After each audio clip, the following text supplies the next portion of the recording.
Are you leading collaborative meetings or workshops? How can you organize and better facilitate those? Let me share some options with you.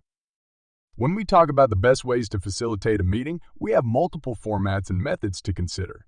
The first thing you need to do is ask yourself, what do I expect to decide or progress on after this meeting or workshop? Is it to make a decision, to inform and cover all potential questions and concerns, or to brainstorm a solution together? Maybe it's something else.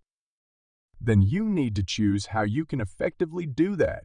Get stakeholders involved during the process, and make sure all voices are heard within a time frame.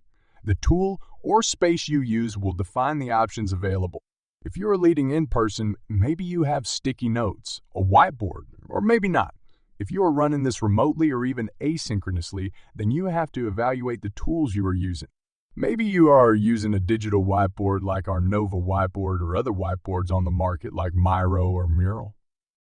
If you're using a whiteboard, you can consider options like creating sections or clusters where sticky notes will be added if they follow certain criteria.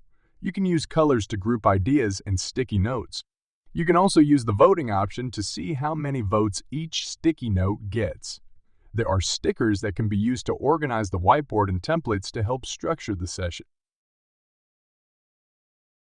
In the case of using a list session in Nova, you have the individual note option where each stakeholder can participate once, but they can add more information and the text can be long.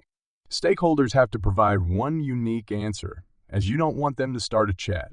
If they change their minds or think of something later, they can edit their answer. You also have the option to make it more like a chat or give the opportunity to add more than one answer per user. Additionally, you have sticky notes.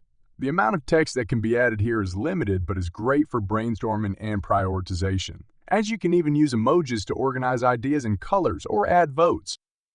You also have the option to add ideas or options and make stakeholders choose. This can be quite flexible because you can even add images. There are other alternatives like links and resources, and the multi-selector also gives you options to evaluate how people feel or how much they like or agree with something.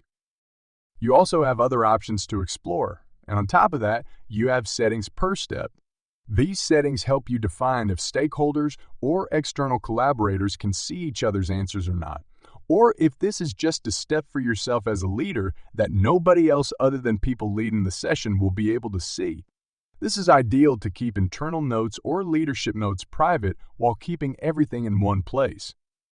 These are just a few of the options, but how to leverage them is up to your imagination. Define how to prepare your meetings and leverage technology to make progress faster during the collaborative phase.